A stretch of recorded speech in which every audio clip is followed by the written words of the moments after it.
wow, what a helpless feeling. You've got all these bills coming in and you have no water.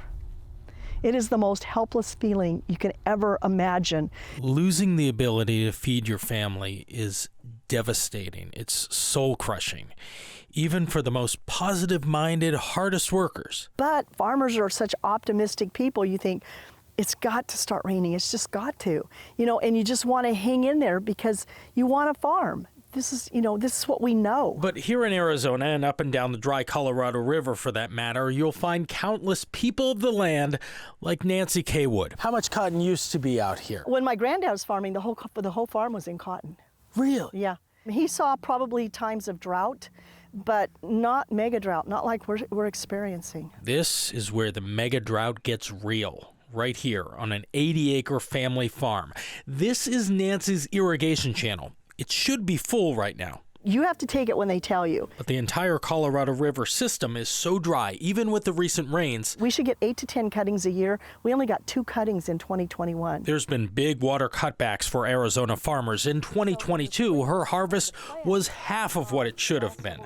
Right now, 1/3 of her farmland has nothing growing on it. It's fallow. This is what it looks like when Arizona farmland dries up because there is just not enough water to go around. The only crop or plant that is growing here is right here. Literally tumbleweed.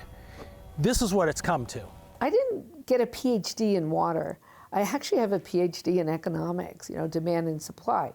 There are numerous ways to adjust demand. Dr. Sharon Megdal says farming the desert is still possible, but we may all end up paying more for food and fiber grown in America where it actually grows during the winter, like Nancy's farm. I know that it is a desert and it's arid, but we really need to farm. At the same time, we're looking at less water. We're looking at greater demand for food in the world.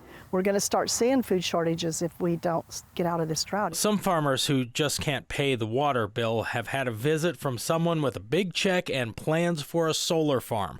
That happened next door to Sharon's farm. They don't necessarily need the water. They need the land for the solar panels.